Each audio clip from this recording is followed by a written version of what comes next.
Mais écoute, je n'y ai pas... il y a quelques Tu les mets là? Non, bon. À la place, j'ai déjà mis mon sac. Et tu prends qui à côté de toi? J'ai mis au fond.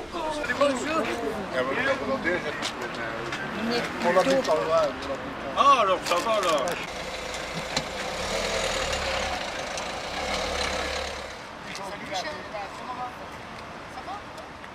Ah, tiens. Surtout, Mais il me demande.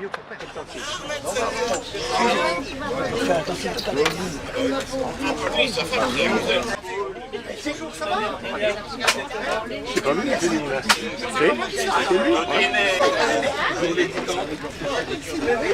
Et alors, et ton adresse? Eh ben, le courrier, c'est l'adresse, c'est le jour elle-même. Et là,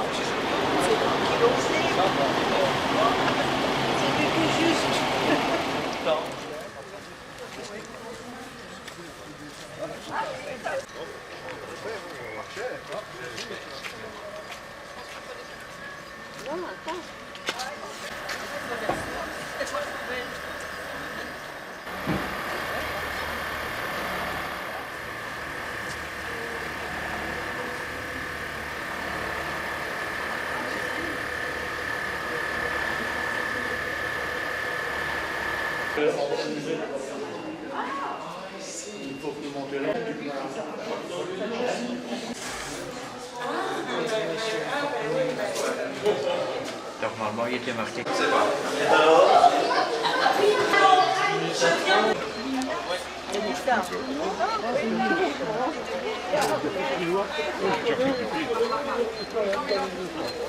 Non, pas moi.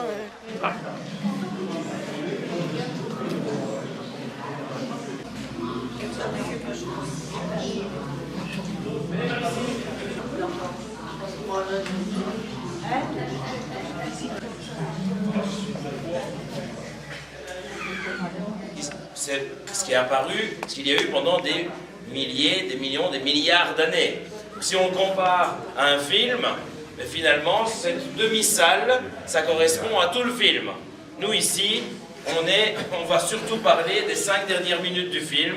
C'est la fin, mais c'est ce qu'on connaît le mieux, c'est quand même la partie humaine, c'est la présence humaine et l'évolution, voilà, de ce lieu qui est en tout cas, eh bien, un éperon rocheux. On se trouve sur une petite colline, c'est la colline dite du Champeau, un éperon rocheux qui se trouve au confluent, au coude, qui fut formé entre la Sambre et la Meuse. Alors, voilà, si on précise vraiment cette partie géologique, tout d'abord, il y eut l'époque volcanique, les roches volcaniques, et on retrouve sur les hauteurs encore des roches volcaniques du volcan, par exemple, du côté du Pirois, pas loin de Malone. Par la première fois, par les chasseurs-pêcheurs, qui trouvent un endroit rêvé grâce à la Sambre, la Meuse et grâce au bois.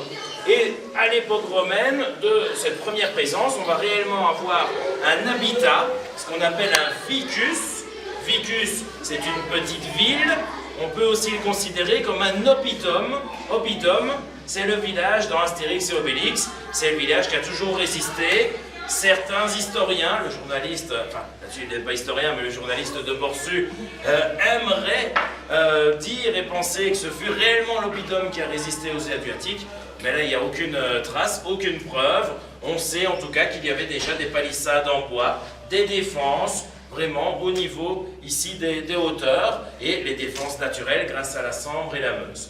Donc on a un oppidum, un vicus. Il y a un nouveau bâtiment qui a pris place, le nid, pour Namur intelligente et durable. C'est un espace qui essaye de montrer l'avenir de Namur pour aller vers le futur, et les lettres Namur se trouvent aussi de ce côté, au niveau donc du grognon. Namur, là l'origine de ce mot Namur est elle aussi controversée avec les différents historiens. Cela pourrait venir d'un dieu Nam qui fut rendu muet sous Saint Materne, Nam Mutus, Pour d'autres, c'est là une origine celtique, Nam étant la courbe qui est formée par la Sambre, par la Meuse. Il y a un petit village non loin de Namur qui s'appelle Namèche, où là aussi on retrouve toute cette courbe. Un film, comme on va souvent visiter, et ce château fut la résidence des comtes de Namur.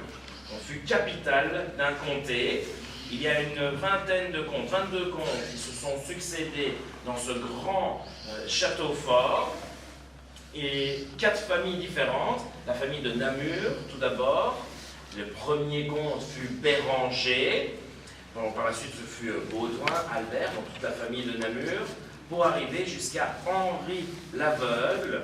Henri l'Aveugle, qui lui a régné. Henri Bétard, c'est Hermesinde, sa fille qui est née, et Hermesinde, elle arrive trop tard, donc il n'a pas pu lui céder le château, et les terres d'Henri l'Aveugle furent divisées.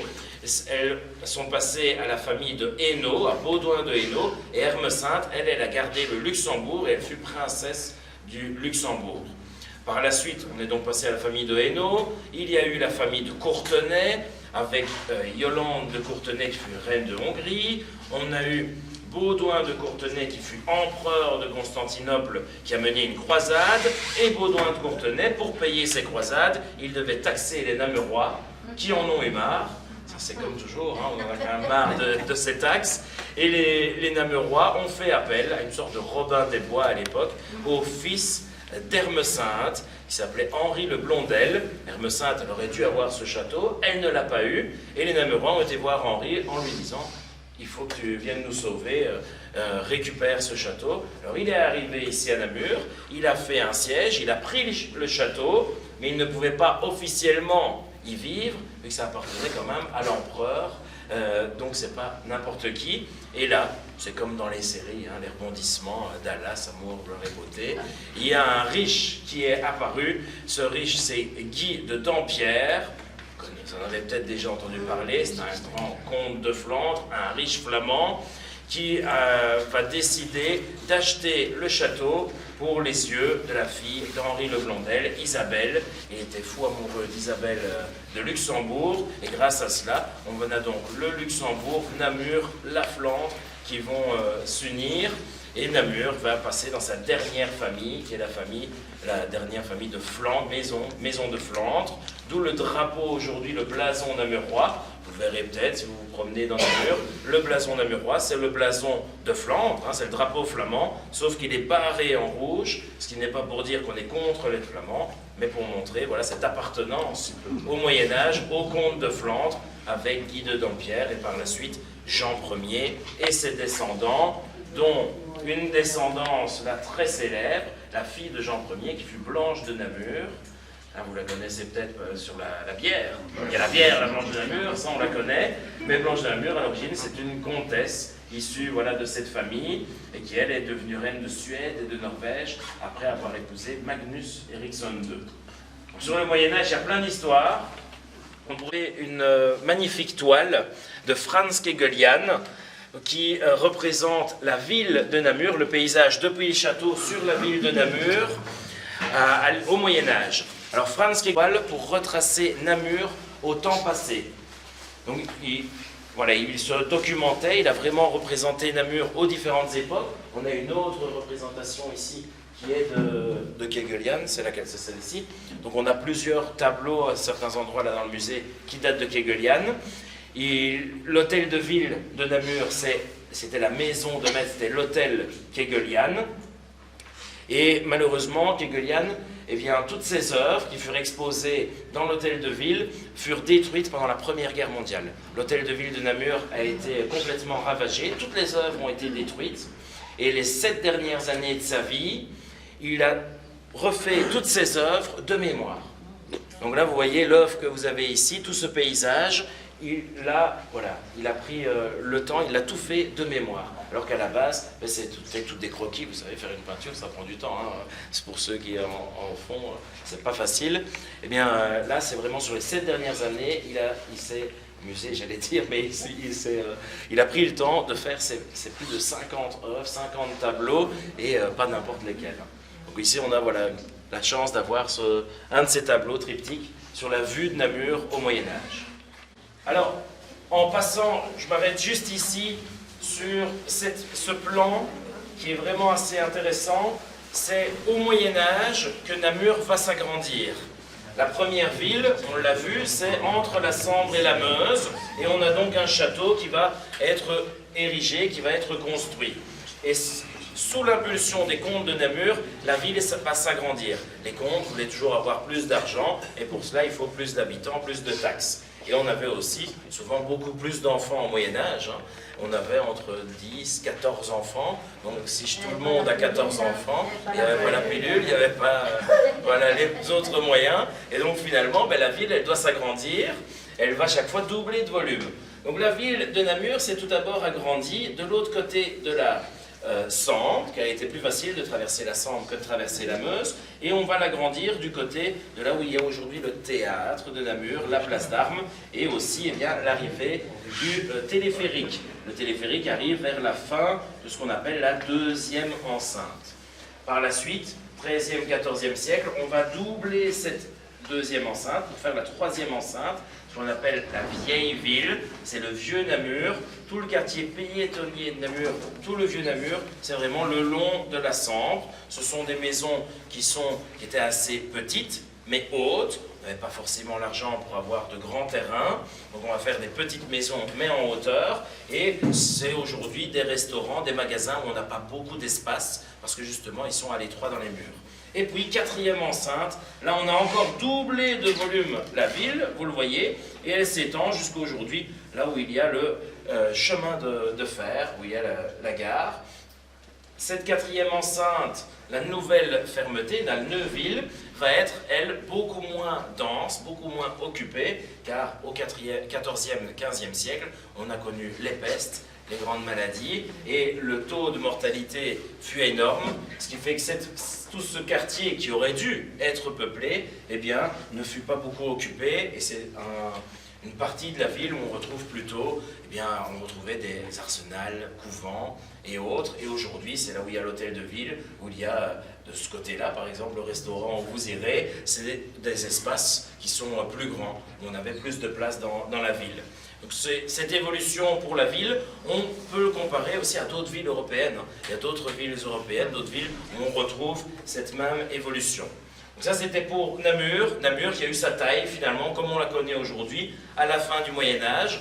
Et à la fin du Moyen-Âge, le château il est vendu au duc de Bourgogne, à Philippe le Bon. Philippe le Bon qui a créé lui la Toison d'Or. Toison d'Or, ce groupe pour les chevaliers, il l'avait créé lors de son mariage pour sa maîtresse. C'était une belle occasion, hein. Il a voulu rendre hommage à sa maîtresse, il crée la Toison d'Or.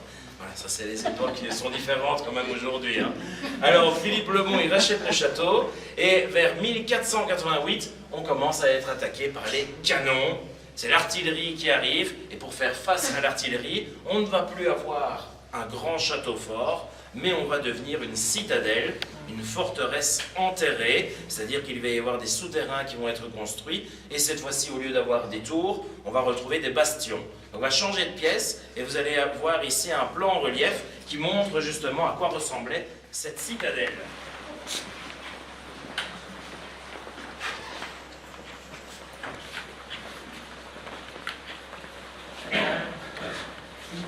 Vous mettez plein de choses et non, attendez.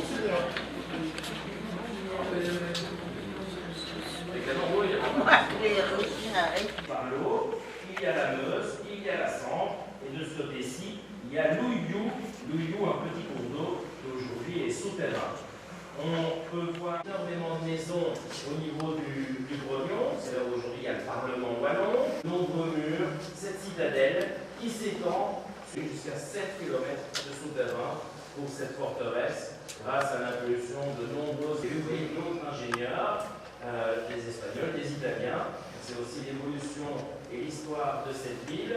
On a eu le passage, on a sa sœur Marie Gondry qui organise des fêtes à Binge, la Sambre et la Meuse. Au total, toute l'histoire ici, heureusement là-dessus, 22 défaites, on a toujours perdu. Donc ça c'est. Donc 22 défaites, on ne promotionne pas, par contre 22.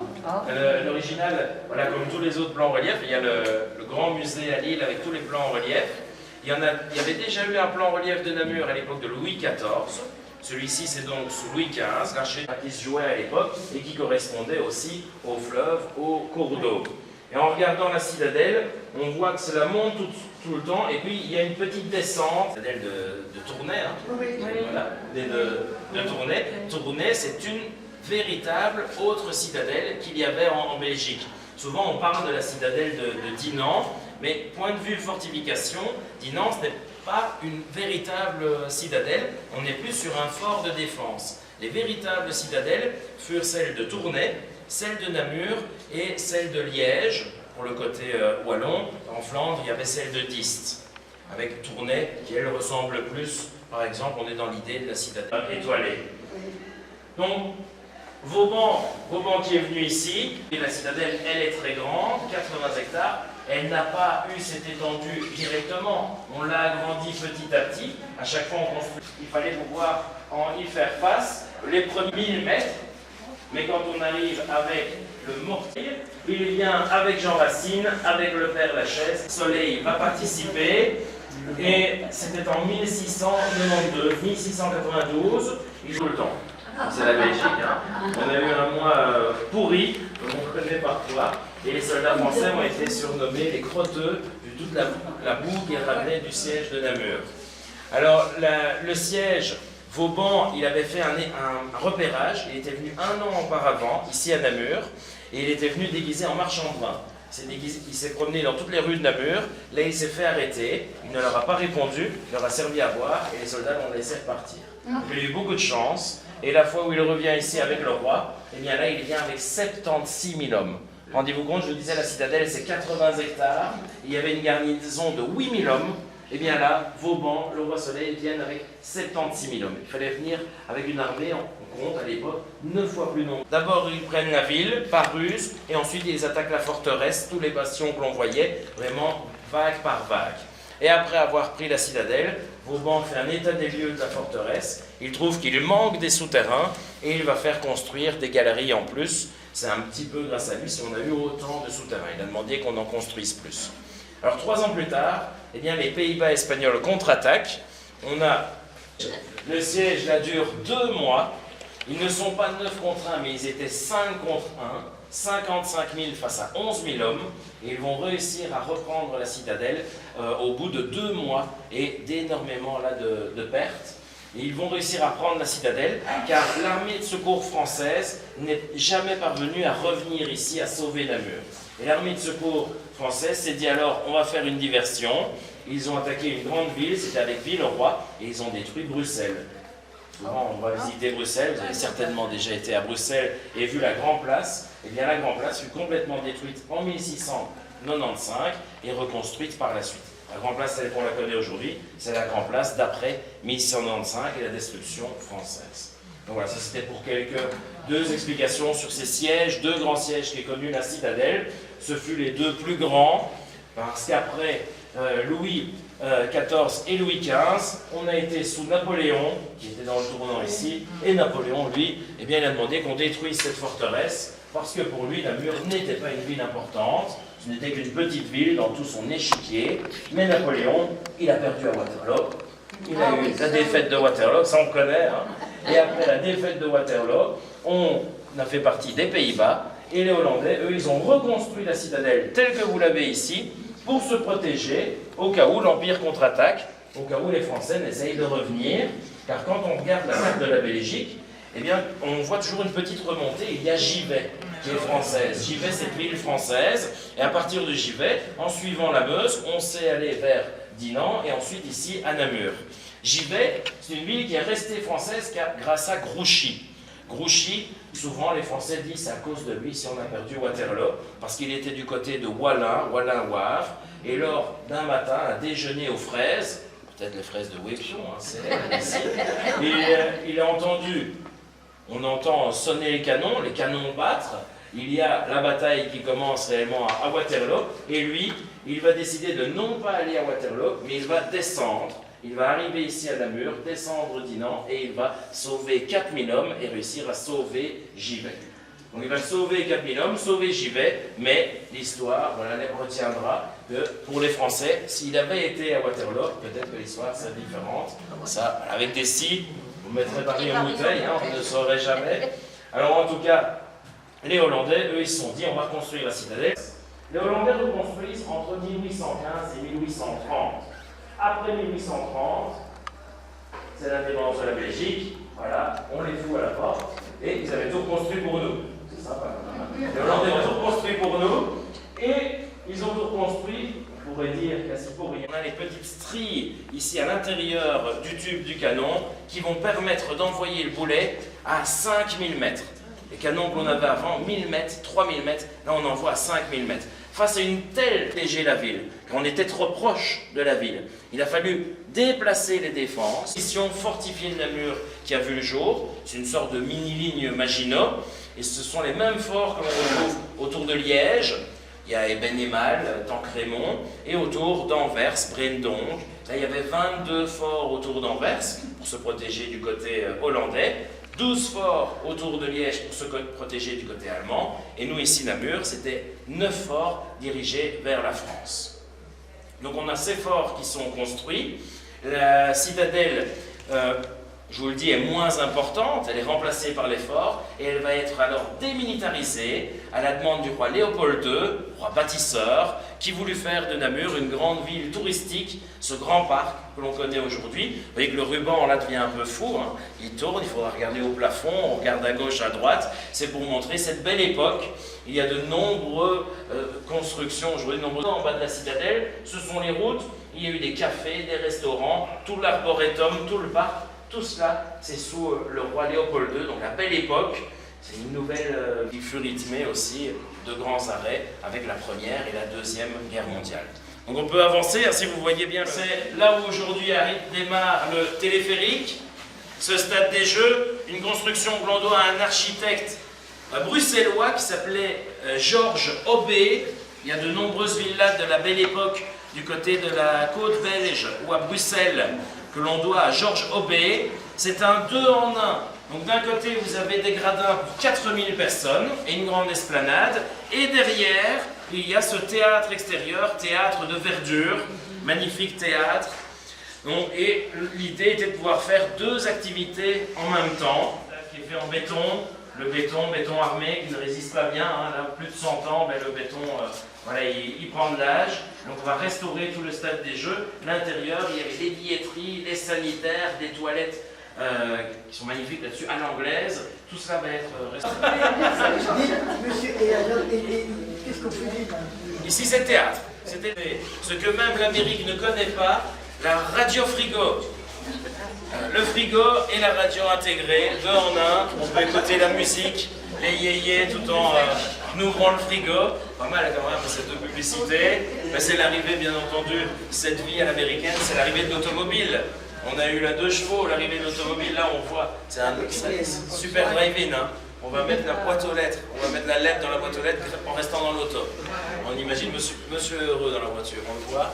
Alors c'est l'automobile, c'est Coca-Cola, c'est ces grands parkings, ces nouvelles voies qui vont devoir être aménagées, d'énormes ponts, justement, des aménagements vont être faits dans les villes, des énormes grands magasins, les supermarchés. On avait plutôt des primeurs auparavant. Là, on a d'énormes magasins qui vont voir le jour. On a l'installation ici d'un escalator, aussi une grande nouveauté. Hein. Imaginez un escalier qui va tout seul. Si on remonte il y a 60 ans, on ne l'aurait pas pensé. Donc voilà, toutes ces nouveautés, cette vie à l'américaine, plein de nouvelles choses. Ça a du bon, bien entendu, hein, quand il y a des nouvelles choses, mais parfois, ça a du tort.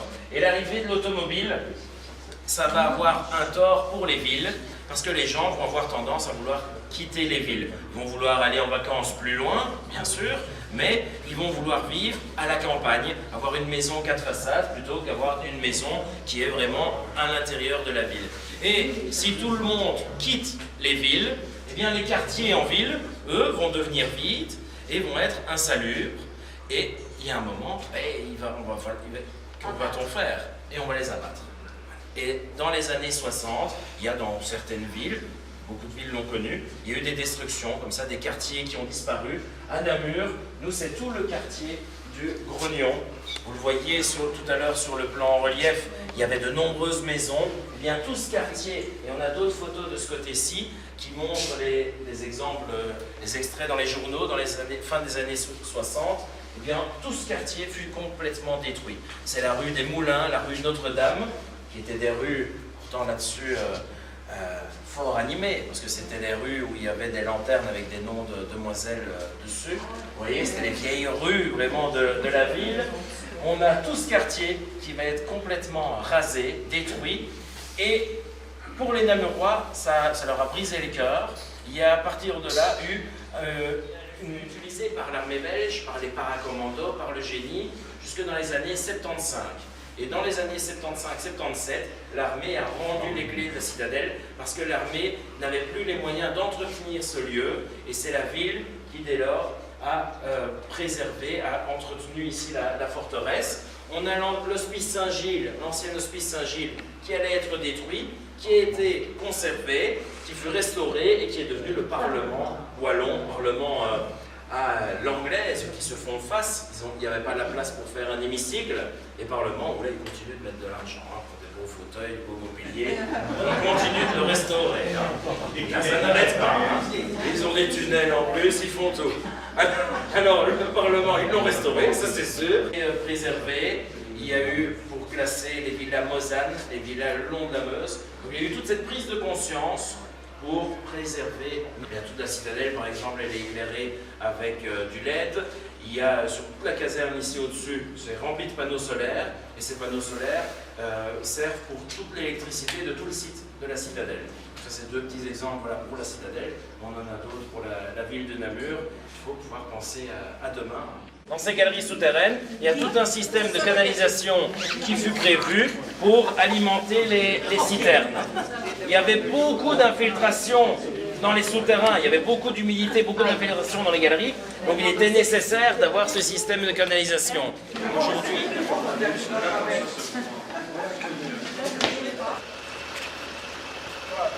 regarde les mauvais blancs.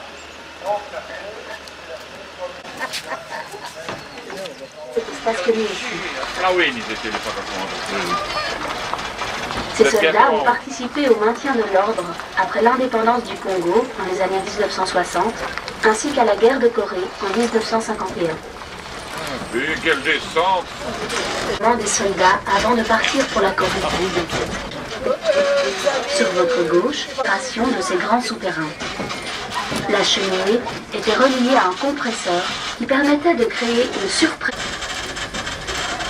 Les gaz hypérites. Au du petit train, vous pouvez apercevoir une poudrière quadratique, un magasin intérieur. Ce bâtiment possède un vide ventilé, un étroit couloir qui l'entoure et le protège de l'humidité. C'est devant cette poudrière que furent fusillés les insignes souterrains de mines. En face du hangar aux affûts servait en temps de paix le bureau du central téléphonique de la position fortifiée de Namur. Nous nous dirigeons maintenant vers le chemin de ronde, côté Sambre, en franchissant Poterne. C'est ici que l'on assura la garde jusqu'à la Seconde Guerre mondiale. Depuis cette rampe, on jouit d'une très belle vue au-delà de la Sambre, sur la rue des Brasseurs, dont les maisons remontent en partie au XVIIe et celui-ci remplace une passerelle escamotable. Capitale de la Wallonie. Nous pouvons admirer les toits en ardoise naturelle, ainsi que les nombreux clochers, situés dans le fondé d'une imposante coupole. Elle fut construite au XVIIIe siècle par l'architecte italien Pizzoni. La tour sud, située à gauche de la cathédrale, est le dernier vestige de la collégiale Saint-Aubin, construite en 1047. L'église Saint-Loup. On la remarque grâce à sa façade baroque. Datant du XVIIe siècle, elle est dédiée à Saint Ignace. Elle fut construite par les Jésuites, tout comme le collège qui se trouve à sa gauche, l'actuel Athénée royal François Borès. Au nord de la ville, dans les collines, se trouvent des carrières. Celles-ci fournissaient l'essentiel des matériaux. Reprenons maintenant notre route. Au bout du chemin de ronde, une dernière porte donne accès au fossé médiéval. Nous voici dans le fossé qui protégeait la partie médiévale. Il est en partie naturel et en partie creusé dans la roche. À droite, le pont que nous admirons fut bâti en 1825. Sous ce pont, on distingue un tunnel creusé en 1912. La plus ancienne partie de la forteresse, à son emplacement se trouvait une grosse tour de la première en 1754 et utilisée plus tard comme magasin à prix.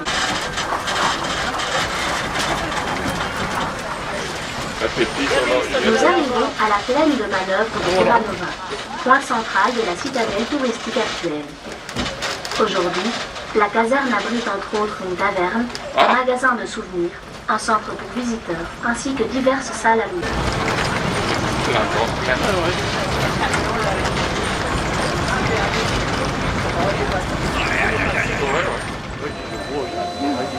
Il dit ouais, celle-là est toute rouge et l'autre elle est blanche.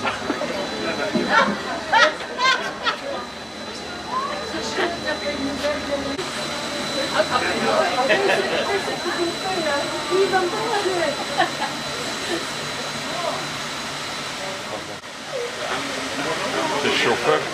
Il faut qu'ils arrêtent déjà. Liliane, voilà. Ah, oui, je pense. C'est loin, là. À pied, ils prennent une luge et Voilà. Ouais, nous autres, on met ça. Il y en a un qui est malade. Si on descend. Ben oui. Il y en a qui doit vomir. Carole. Bon.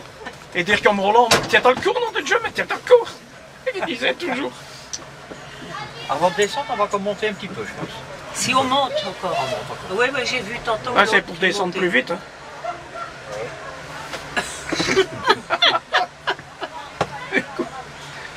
C'est nous que t'as descendu de l'auto parce qu'on était dans une petite rue qui montait. C'était où? Oh non. Oh, tu sais plus. Tu te rappelles Ah oui. Ah oui. Non, ouais, là, c'est un hélicoptère qui a attrapé. Ah, c'était un hélicoptère Ouais. qui a battu. Je l'avais dit que un petit peu après qu'on l'a fait. Bon, ici, si on saute, on n'est pas encore mort. Ici non plus. Oh non. Les genêts sont en fleurs. On ferait des roulés-boulets, mais. Aïe, oh là là. Non, ça va, il va doucement. Ah non, toi. Oublie la qu'elle me fait, ça, Liliane. Il y avait quelque chose. Regarde la ville, là. Là, à gauche. Sur ta gauche. Regarde, on voit Samuel à la fenêtre. Jamais de manège, moi, il me faut pas de tout ça. C'est pas un manège. Et maintenant, ça y est, c'est parti. Roulez jeunesse. Belle ward. Toi, tais-toi aussi, parce que tu as le vertige aussi. Ah, ça va quand on est assis, ça va. il parle, c'est tout. Ah ouais. Il y a- Le chien est mort si on check. Il y a 3 cabines qui arrivent. Ça va, Xavier? Hein? Ça Extra. va? Hein? Donc on est Ah, à bah, la On peut même tailler les arbres quand Et il est à hauteur, elle est à hauteur, tout. Ça y est, on est calé, on est coincé. La semaine passée, une cabine qui est tombée. Il y a un monsieur petit train, il Ils sont est juste bêtes, en dessous, regarde. Ah ouais. Il fait pipi. Oui. Mais non, on ne bouge plus. On est à l'arrêt. Et l'autre devant, il est déjà descendu. Un petit peu comme ça. Oh, commando. Oh, bah, tu m'as donné une culotte à ma... Il doit décharger en bord Ouais. pour le resto. Il a dit de pas mourir au-dessus de nous. Là. C'est que ça fait drôle, Bon, on c'est y est presque. téléphérique, là. On Il marche est arrivé les... téléphérique quelques... à Chamonix. Voilà. On est dans l'eau. C'est à peu près dans l'eau, pas encore. Ici, il peut casser, elle est dedans. Ça, on est dedans. Côte à pêcheur. Martin? Allons, allons. Il faudrait pas habiter là, c'est quand même. Il a fait des petites Il y a fenêtres. quelqu'un? Ça doit être forgué pour ça. Ah si, elle va sortir pas. Je ne sais pas où je vais. Bah, il y a... Ah oui, on est tard. Oh, dépêchez-vous! Dépêchez-vous! C'est une sortie spectaculaire. J'ai entendu qu'on arrivait.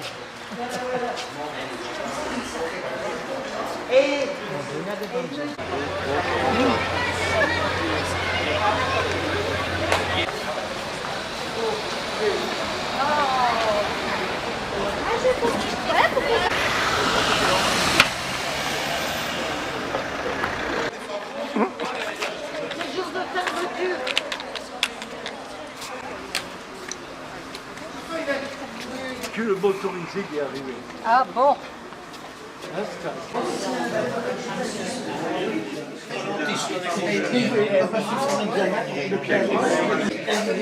Du manège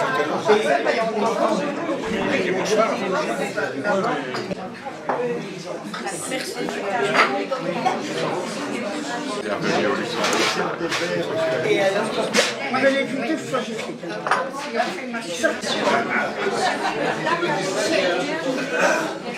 Bah ouais. Il y a des choses qu'on va me dire. En face, je crois que c'est je crois ici en face.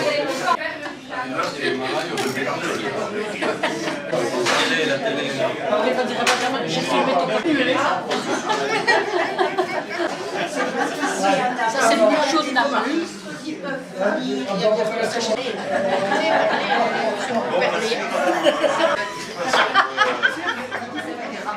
Appareil auditif parce que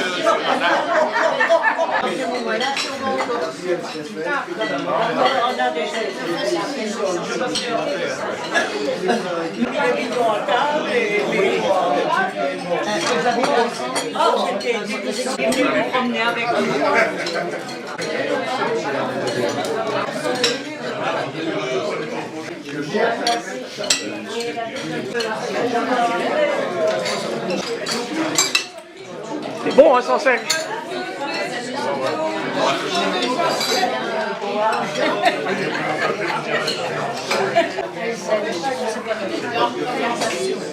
Monsieur, un café? Ça passe pas souvent par eux. Dis, est-ce que tu veux pas une fois que moi je te filme? Regarde la neige sur le toit, qu'il n'y a pas du feu dans la cheminée. Ça sera peut-être pas bien filmé, hein? Parce que ah, il y a des contre-jours. entier, ça va. Non. Ah. Pascal, elle est à contre-jour, là. Ah, je le vois maintenant. Yes. André, avec Madame André. Hop, hop, et je vois tout le monde. Hop, hop. C'est magnifique, je peux mourir. Ah. Hop, hop, hop, hop. Voilà, oui, j'ai tout le monde. Sauf les gens de l'autre côté, là. Et après, on va retourner sur la vedette. La vedette. Ah, ouais, voilà, je pense que c'est bon. C'est bien. Maintenant, tu peux filmer. Ouais, woman. Puis la maison. Puis la maison.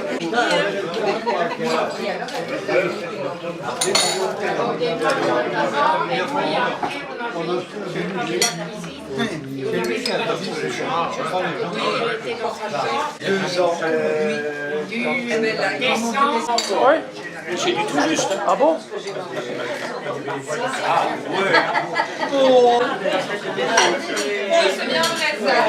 Chevalier. Monsieur Chevalier. Le dire, c'est bien. T'as fumé, tu fais oui, non. Juillet. Ah oui.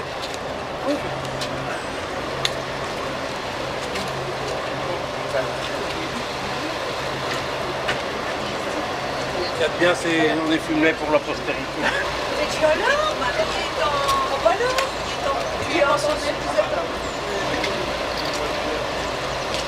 Je suis à la vérité. Ensuite, alors.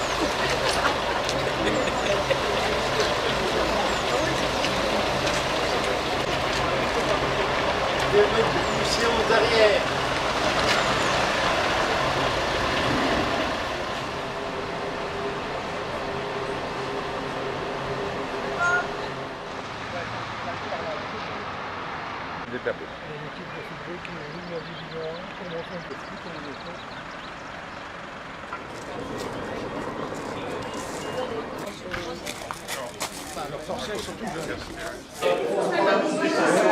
On jette directement.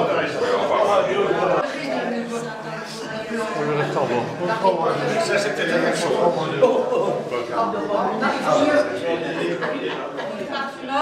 À la fin de la visite, on se retrouve ici, dans l'espace. Oui,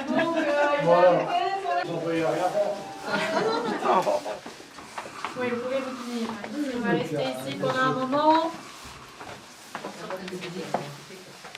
La fumée artisanale. Et pour conserver justement nos produits, c'est parfait. On n'a pas besoin d'une pièce adaptée ni de frigo. On a vraiment tout ce qu'il faut dans les souterrains parce qu'il fait très sombre. Et il y a ces températures de 12-13 degrés toute l'année. Qu'il fasse très chaud dehors ou qu'il gèle, ça reste la même chose. Donc ça, c'est vraiment parfait pour conserver nos huiles, mais également pour ce qu'on va voir par après, pour la macération du parfum, donc là où il va évidemment mûrir. Alors on travaille avec 130 huiles différentes, ce qui est quand même déjà pas mal. Et elles vont arriver dans les flacons gris qu'on voit là. Donc on appelle ça des estagnons. Pourquoi un estagnon? Parce que premièrement, c'est incassable. C'est de l'aluminium, la lumière et l'air, bien sûr. Okay. Il faut savoir que sur une huile essentielle, il n'y a pas vraiment de date de péremption. Donc si vous en prenez bien soin, vous pouvez travailler avec pendant très très longtemps. Et ça, évidemment, nous, on doit faire attention. Okay. Donc c'est ça que les casemates ici sont vraiment l'idéal. Et c'est d'ailleurs pour ça que M. Delforge s'est installé ici il y a un peu plus de 30 ans maintenant. Alors, pour vous parler un petit peu du prix, ici vous avez un estagnon d'1 litre. Pour 1 litre de la moins chère, on va tourner autour de 250 €. Pour la plus chère, on peut atteindre 10 000 à 15 000 €. Le prix va très souvent dépendre en fait de la matière première. Donc ils le disent dans le film, 1 litre comme ceci d'huile. Oui, mais encore 2 fleurs qui sortent du lot. Les deux qu'on connaît bien. Non, La rose. le jasmin, la rose, tout à fait. Même exemple qu'avec la lavande. 1 litre de lavande nécessitera une récolte de 750 kg de fleurs. 1 litre de rose nécessitera 5000 kg. Là, je sais que la rose, comme il y a 5 tonnes dans 1 litre, c'est que c'est tellement puissant qu'il en faut vraiment très peu. Très très peu. Pour que ça sente assez fort. Très utilisé dans les parfums. Pourquoi? Parce que ce sont des parfaits fixateurs. Vous entendez mal? Ouais, ça va faire. Un collègue qui est chimiste, que vous avez vu aussi dans la petite vidéo, je pense, qui lui fait de la fête vraiment namurois. Donc j'en mets dans un magasin. Non, on veut que ça reste des prix producteurs. On fait ici, plus ou moins, oui, plus ou moins 12 000 flacons par an. Je vais vous montrer évidemment quel côté est pour dames et celui pour les hommes, qui ne sont pas oubliés. Hein. Venez maintenant un petit peu dans le bouchon. Sentez au bouchon. Si à ce moment-là vous l'aimez bien, n'hésitez pas à en mettre sur vous. Sinon on est là avec mon collègue pour vous guider un petit peu en fonction de vos goûts. Ça je vous ai expliqué tout à l'heure. Il y a aussi toujours une petite description devant chaque parfum pour vous guider. Ce que je conseille pour les dames, parce que ce sont également des eaux de parfum, elles sont classées du plus doux, léger et de terminer dans la gamme un peu plus puissante. Pour les messieurs, c'est plutôt de ce côté-là, vous avez les plus croisés. Donc, même principe, à gauche, on commence dans les légers, à droite, on termine dans les plus forts. Voilà, merci beaucoup.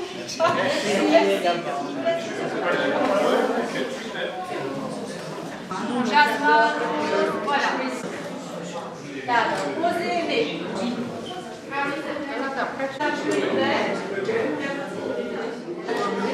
Non, c'est pas en photo. Ah oui, mais...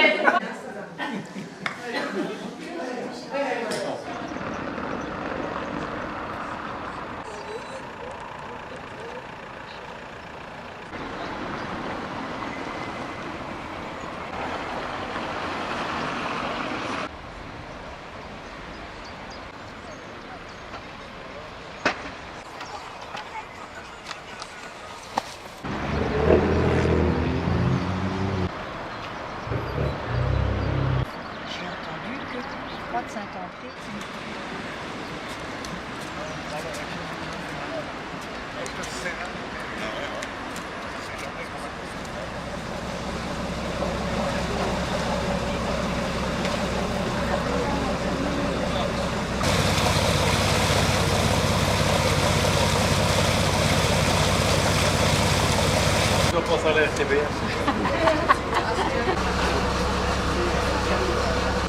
Oui, ça va. Hein? Il y a un peu trop lourd. Regarde après conclu.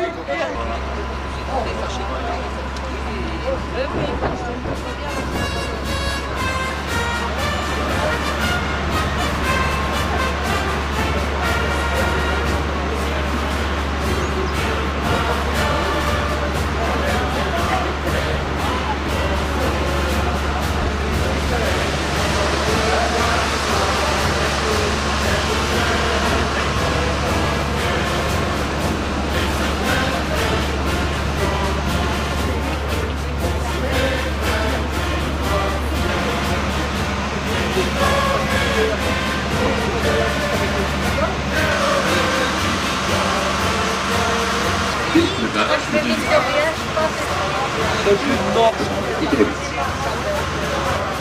is een groot voor de sluis van het land en de gelijknamige stuwdam water afgevoerd. Langs de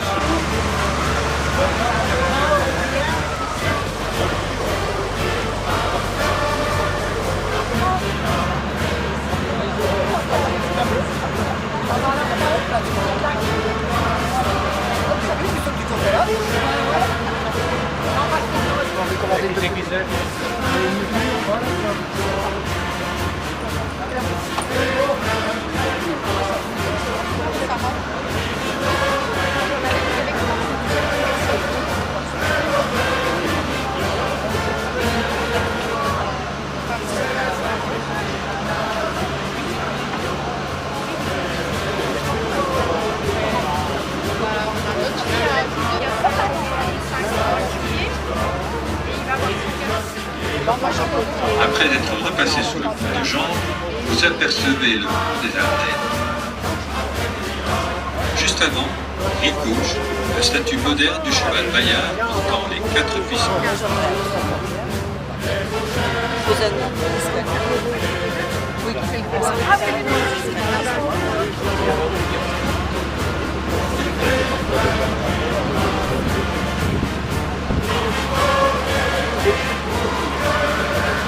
Devant vous, l'écluse des Grands Malades, l'oiseau rocher qui abrite.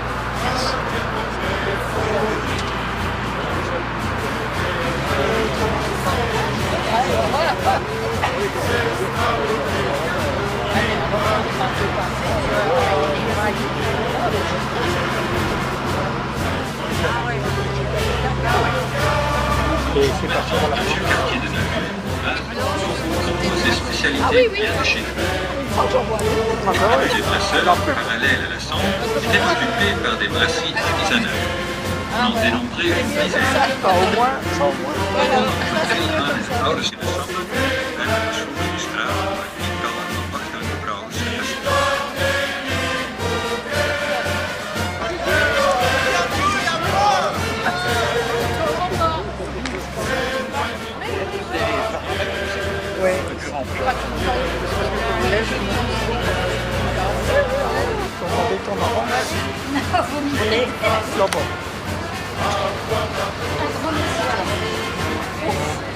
Cheese.